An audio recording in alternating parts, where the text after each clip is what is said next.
Hey everybody, it's Shane with Pulse, here today to give an update on what the hell happened with Upcoin and how I got screwed trusting somebody from YouTube, which is ironic in a YouTube video. So, I had made a video a couple of weeks ago about Upcoin, which was brought from a YouTuber named Upshod. Upshod had been a member of the Dogecoin community for a very long time. He made videos all the way back through February. He was doing daily Dogecoin updates, and a significant number of people had come to trust him as a calm, collected voice in the cryptocurrency world. He did great chart analysis. He kept a cool head. He was not a hype guy at all. But I ate some shit on this one, guys. It ended up being, I don't know if I want to call it a rug pull, because there was still liquidity left in the coin, but the dude freaked out and sold the bulk of his coins. And I'm not going to try and make excuses for him. He's posted some video explanation on the Upcoin channel about how it all went down. He had sent some screenshots of messages to some of the developers and stuff like that. But frankly, it all left a weird taste in my mouth. And I guess what I'm really upset about is because I had gone to the trouble of making a video here, and then some of you would know that I hosted Upshod on my weekly Twitter Spaces last Saturday. I had him on as a guest. I allowed him to present his project to the other projects that were present, and it all went really well.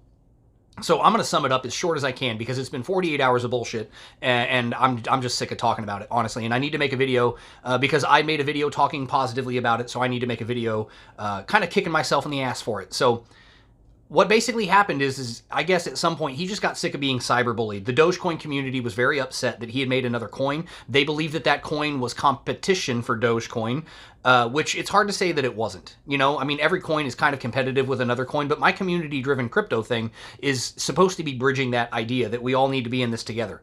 And he was, quite frankly, pretty upset by the reception that he got because he had believed up to this point that that community was warm and inviting and some do-only good everyday stuff. But that's not true in any community. There's always going to be bad actors. So when he released Upcoin, he got shit on pretty good in the comments. To be frank, it's probably better that he wouldn't have read them anyway, and he could have just kept going. But he took it personally, and he said that he took it personally. People started calling him a fraud. People started giving him a lot of crap about his decision to make a coin, particularly on the Binance Smart Chain, after he had talked some shit on it previously. But he went ahead and pushed forward. Now, he had said that he felt pressured to make the coin by members of his Discord and by members of this development team. I don't buy that shit, man. When you make a decision like that, you have to own full responsibility for the things you make, and don't tell me other people pressured you into something like that. Just because your friends are making coins doesn't mean you need to. Right, Matt Wallace? Right? So, I don't care if anybody wants to make a token. Quite frankly, if you can make a token and convince people it's worth money, sell your token. If you create a coin and it has a utility and it solves a problem, sell your coin. But if you're not going to be mentally stable enough to handle the pressure of being on the internet, if you can't handle some bad comments on your YouTube video, you might not need to be in the position of being the public face for something like that. And what I can say is it all got to him. I mean, I've got some shitty comments on my videos. I wish I could unlist... or I should relist my Upcoin video and let you guys go read the comments that some of you may have left on that video, because some people tried to say some very hurtful things to me as if I was part of the scam or something just because I made a YouTube video, and that's not the case. I lost money here. I lost money, and more than anything, I lost reputation, and that's what I'm pissed about, is I went out of my way to help this guy because I thought he had good energy and was a trustworthy guy, and I promoted him on my social channels. I didn't get paid for that shit. I put a video on blast here. I circulated that video across all my socials. I invited him to a Twitter space where I've been working very diligently to build with other brands, and I let him present that project to a group of people who are obviously willing investors. And because of me introducing them, these people bought that coin, and now people got screwed. And that's the responsibility that I have. I tell you guys this isn't financial advice, but it's inevitable that when you find out about something that you go research it yourself and maybe you get into it. So it's been super weird for me, and I needed to make this video just to come on here and say, I'm pissed, you guys. I'm pissed. I'm pissed because I don't want to say that I got duped, because I'm not certain that this was a rug pull. I don't know that he meant to do this, but there are some very, very unusual things that need to be answered for. There were a lot of airdrop wallets.